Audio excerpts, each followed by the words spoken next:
আরে রিমা নাকি? হ্যাঁ চাচি আমি রিমা। আরে কোথায় যাচ্ছিস? বাজারে? আচ্ছা চল তাহলে আমিও বাজারে যাচ্ছি, একসাথে চাই। এই তো আমরা একসাথে যাচ্ছি। এই তো শাড়ির দোকানে। আরে বাহ, এই শাড়িটা দেখান তো। আরে এই শাড়িটা তো তোমাকে সেই মানিয়েছে, এটা নিয়ে নাও। আচ্ছা ঠিক আছে, আমি এটা নিয়ে নিচ্ছি। এবার চলো জুতা নিতে হবে। আরে এই স্যান্ডেলগুলো অনেক ভালো লাগতেছে, এগুলোও নিয়ে নে। এই তো এগুলো নেওয়া হয়ে গেল। এবার একটু সন্দেশ খাওয়া হোক। সন্দেশ খাওয়ার পর এবার একটু কাঁচা বাজার করে নি। কাঁচা বাজার করা শেষ। এই তো আমরা চলে আসছি। আরে ওরা চলে আসছে, যাই তাড়াতাড়ি পানি নিয়ে আসি। এই যে রিমা ধর, এখন অনেকটা নিয়ে আসছি। আচ্ছা টাটা। ওরে বাবা, ওর ব্যাগগুলো আনতে গিয়ে আমি তো পুরা হাঁপায়ে গেছি। এই যে রিমা, তোমার জন্য পানি নিয়ে আসছি। দাঁড়াও মা, এখনই খাচ্ছি। তাড়াতাড়ি দাও। আরে আমি এটা কি ঠিক করতেছি? যাই তাড়াতাড়ি চাচিকে দিয়ে আসি। এই চাচি দাঁড়াও একটু। আরে কি হয়েছে?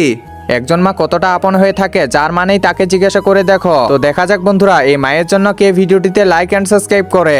আর যারা মাকে ভালোবাসো না, তারা ভিডিওটি থেকে দূরে থাকো। এই যে এই পানিটা খাই নাও। আচ্ছা দে রিমা, আমি তো অনেকটা হাঁপিয়ে গেছি।